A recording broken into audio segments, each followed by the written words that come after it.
Okay. Hey everybody, how are you doing? And hi Charles, how are you doing? Hi, what's the name of the show today? Oh, the name of the show today is sometimes you give us good albums and sometimes you don't. Starring That's whoever great. happens to have done that. All right, which would be me. Um So yeah. today we're going to do a band called the Kinks, correct? Yeah. Kind of famous band, kind of, a little bit with Yep. some people. I mean, should they be more famous? I don't Um know. I I don't because I think that they were as famous as they should be. Hmm, Yeah. Cause, cause, interesting. cause, you didn't grow up where I did, where you wake up and then all of a sudden there's a scroll right at your ear saying "Kinks, Kinks, Kinks, Kinks" all day.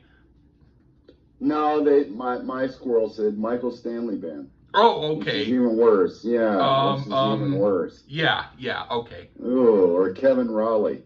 Um, Oh. oh, I'll leave that one alone. Oh, you do like Kevin Raleigh. Yeah, But the Kinks, something else buys what we're doing, right? yeah, I have no idea what album number this is in their lineage. Don't care. yeah. Um, just picked it randomly. Oh, Picked it randomly, basically, because there's supposedly a huge influence on Britpop, oh, wow. um, That's which, interesting. yeah, it's interesting. I might hear it. Another band fronted by two brothers who hated each other. Yeah, It's yeah. like Oasis.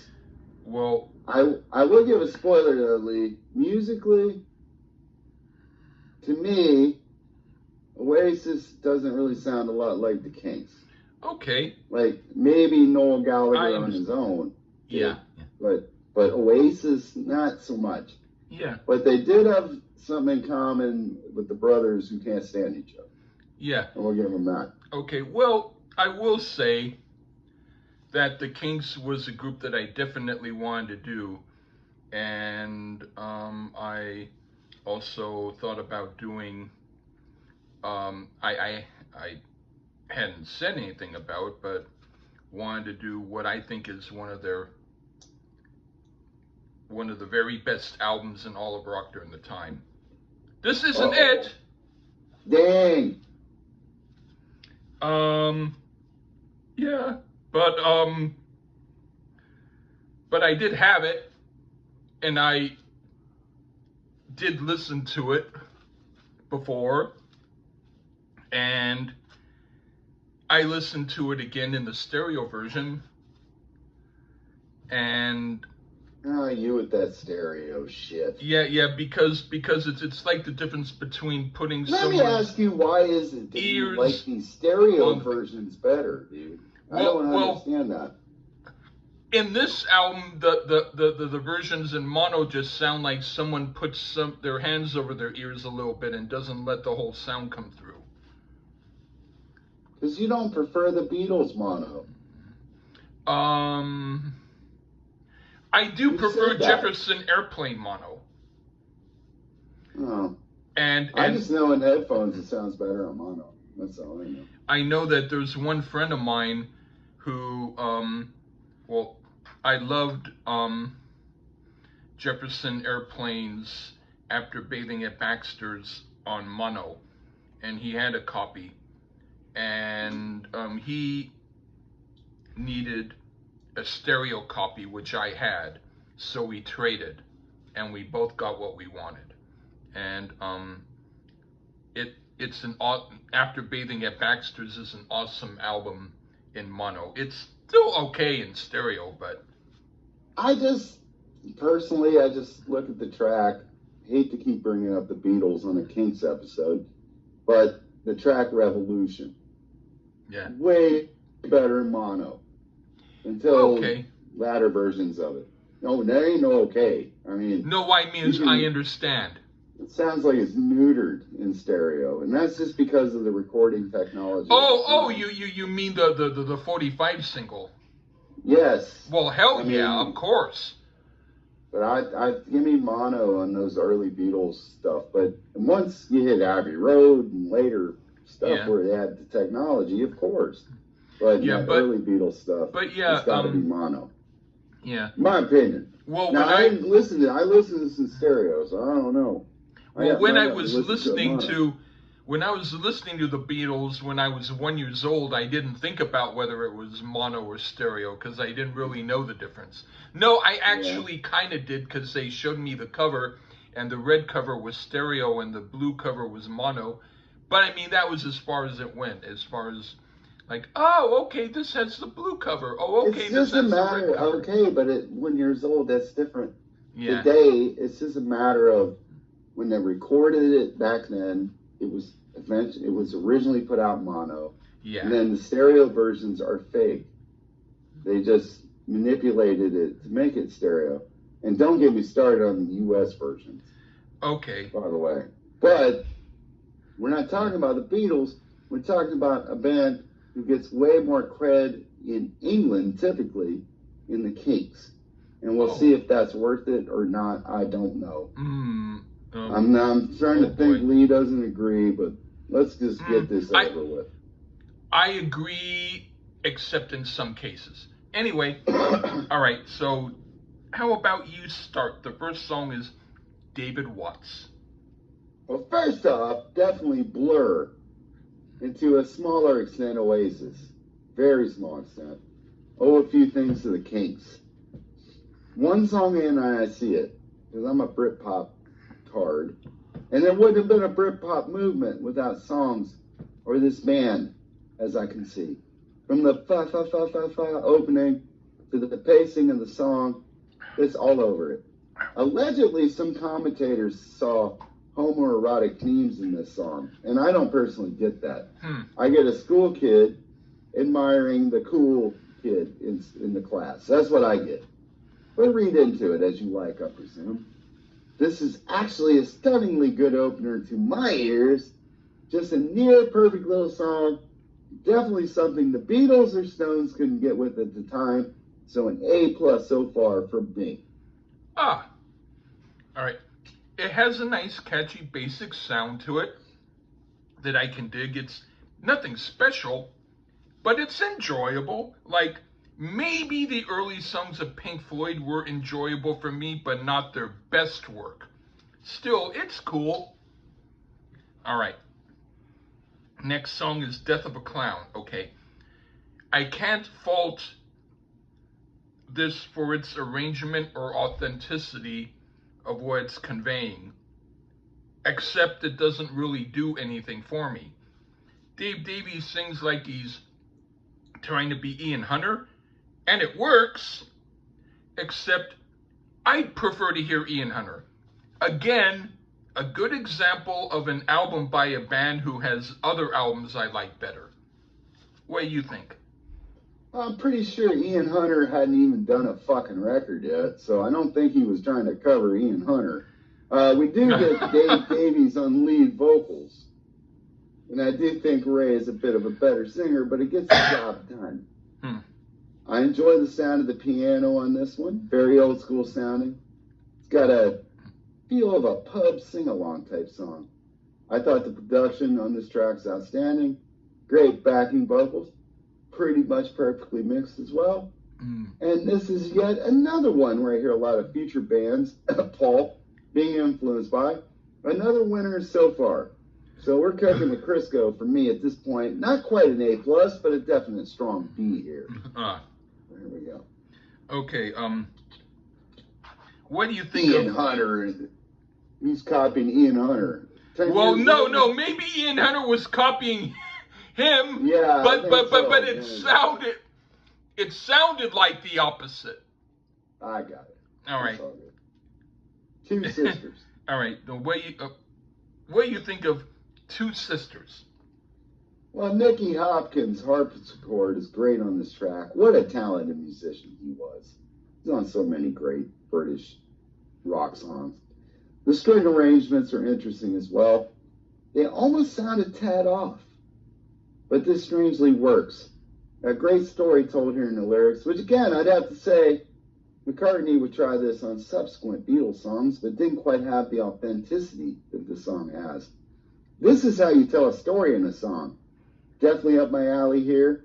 Another really cool song with some interesting sounds in the harpsichord and those odd sounding strings. I thought the production was outstanding. Hmm. All right, well, this is interesting and much better. I like the harpsichord and Baroque arrangement, but the song sounds like Ray Davies wrote a 20-second song and repeated it over and over again. So the song could have been written better, but at least instrumentation wise and arrangement wise, I like it better than the first two tracks. Okay, All right. now the next song, No Return. This one I like quite a bit. I like the arrangement and the song. The first song on the album with no flaws. I really dig it. What do you think? A mellow acoustic song here, and I'm laughing because we'll see why. The guitar playing has a slight jazzy type feel to it, Yeah. right, Lee? Yeah. I mean, to my uneducated ears, but Well, you're educated I'm enough to guessing know it's what the word jazz is, but anyway, go on. it's the choice of chords and the style of how it's played that makes me feel that way, I suppose. Matter of fact, the guitar playing is outstanding on this. The song is pretty good, but at this point, perhaps the least interesting one. But that far from makes it a turkey. It's a cool song, just not as outstanding as what I've heard thus far. But I mean, I liked it, but not as much as Lee. Okay. All right. What do you think of Harry Rag? This one has a feel of a Russian folk song, which is an interesting choice for sure. The drums are excellent here. Tons of great rolls and lots of snap to it. Allegedly, this is Old English slang for a cigarette, which for us that know Sir Walter Raleigh, he's such a stupid git. But don't. This is another one with a sing-along feel, especially in the chorus, which is really cool, being the song isn't necessarily a sing-along thematically in the lyrics, but it still pulls it off, which is really cool to me. And we're back on track with this one. To me, a fun song to listen to. All right. I think this is done really well. The humor in it is apparent, and they do an excellent job of recreating the sort of vibe that they're going for. But ultimately, I'd prefer to hear the Chieftains. Still, good job for what it is. All right. Now for Tin Soldier Man. The song itself has a point, and a good point, and the music fits it quite well, and it's not without authenticity, but I don't really like it all that much, and it's not something I choose to hear. What do you think? I thought the sax is really cool sounding on here, provided by the Mike Cotton sound. And it's a driving force. Oh, this one even seems to maybe even have a little Beach Boy influence with that ba-ba-ba-ba scatling part. Oh boy, Yet another example of why I can see the respect in the UK for the Kinks as being perhaps a more important band, song-wise, than, say, the Beatles or Stones at the time. And the Who couldn't do a song like this either. The only band of the era that may have tried this was the Syd Barrett, you mentioned that earlier, led Pink Floyd. Yeah. But I doubt they would have come up with this type of sound. I highly enjoyed this one, but far from accessible to the regular listening public, which Lee must be part of. I must be now. Okay. Yeah, Cardi B. We're doing Cardi B. Ew. Yeah, ooh, I agree. All right. Okay, thank you for that. All right. Anyway, I mean, not thank you for mentioning her, but anyway. Now for Situation Vacant. What do you think of that one? Starts out with some really pretty playing from Nicky Hopkins. Then shifts into, thus far, the most straightforward rocking type song here. I thought it was great vocal harmonies between the Davies brothers. Now for the regular listening public, this would be one I would recommend, as it's pretty straightforward and it has a pretty good rock feel to it, so it'd be good for them for sure. And me, by the way, I like the swag of this one. Man, they got themselves a really good album thus far. All right, well, it's a little bit better than anything from the Rolling Stones album Metamorphosis, but that album has no good songs on it. It's not unpleasant, but ultimately a filler piece. Not the worst song on the album, but merely okay. Alright. Now, Love Me Till the Sun Shines. Oh dear. Dave Davies' attempt at rocking out, and not good at all. The song is monotonous and his singing doesn't help either, and the song is the worst song on the album. Even Tin Soldier Man is more enjoyable than this, and that's not saying much, but yeah, I can skip this. What do you think? It's a Dave Davies number, and the lead vocals, another straightforward rocking song. Nicky Hopkins, once again, this time on organ, and he knows what to play and how to play it. And his performance in this track is outstanding. The guitars under it are driving, and while it's a different wavelength lyrically, musically it gets it done. Fairly hard driving. In the end, a pretty cool rock song, but not necessarily up to the standards of Ray Davies material, but a decent song. Not as bad as Lee said, but not fantastic. Okay. What do you think of Lazy Old Sun? Well, personally, having spent a little time in England and a lot of time in continental Europe, yes, I can relate to this song. Many days, actually. You'd have to be here to understand the sun is something to appreciate on this side of the Atlantic. I promise you this much. While I think it's maybe not the best song on the album, I still have to give it a positive review because I actually do know what the hell he's talking about. So if you're in California, Hawaii, Florida, you won't know what the hell he's talking about, but I do. It has Mellotron on it as well, and I'm a sucker for Mellotron. It is a bit filler, but I enjoy it all the same. Okay. I thought, not a bad tune. Sort of a lazy tune like the title indicates, but with a little bit of a psychedelic touch, which is cool. And the horns work well in it. I wish there were more horns. Still decent. Alright. Now the next song, Afternoon Tea. Another annoying and monotonous song, but in a different way than Love Me Till the Sun Shines, but not better. But at least Ray sings better than Dave.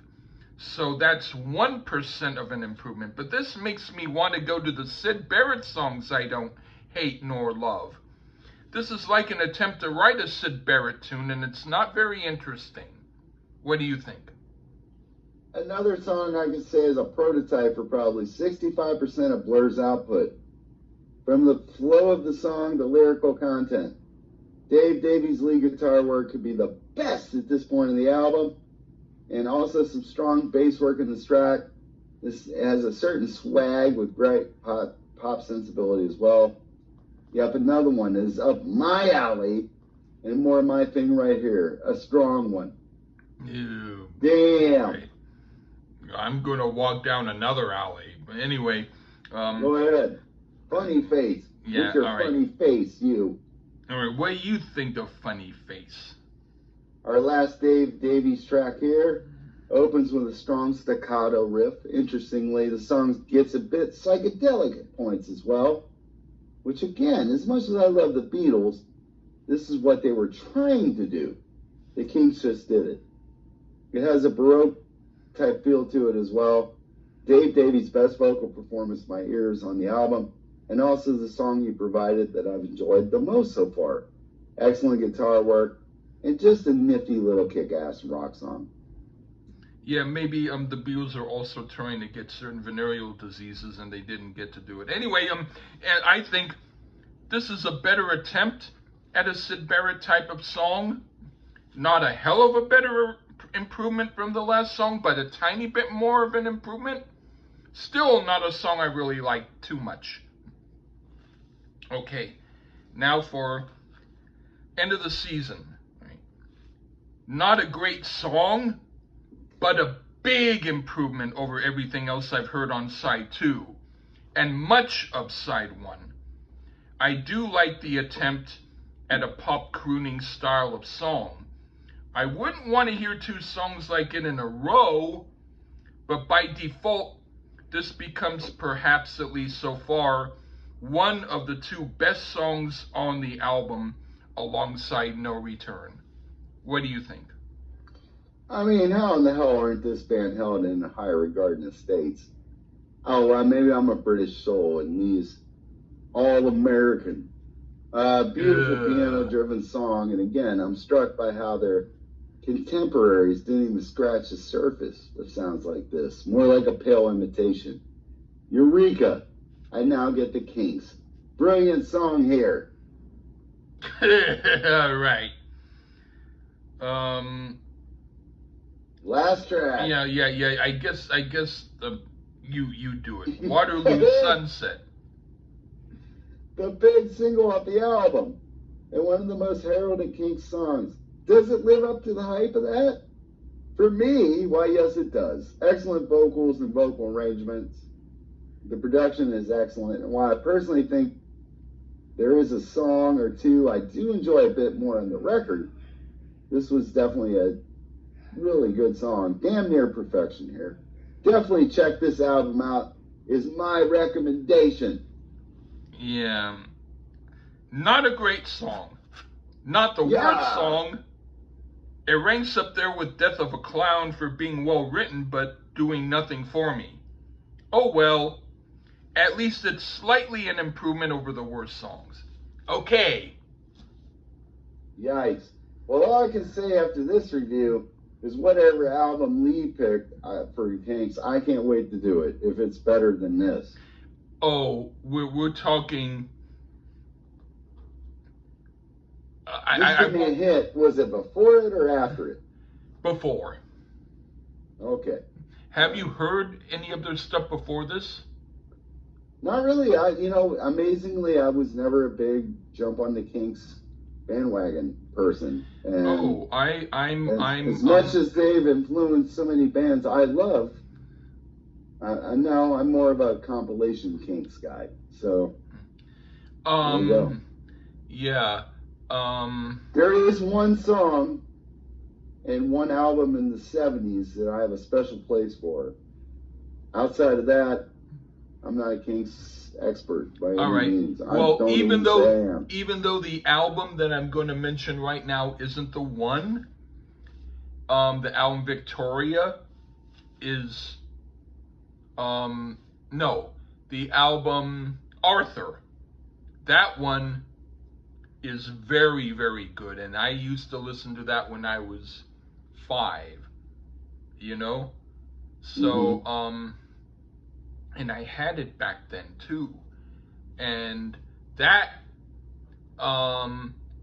when I heard the stereo version of the first couple of songs, when on David Watts, I thought, okay, I can see how they're working their way up to Arthur.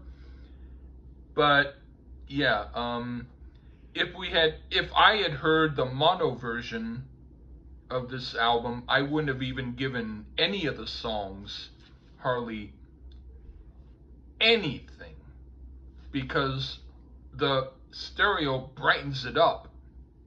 It's like a little bit of sunshine into it. That's just to me. But yeah, I mean, I had the album, and I find that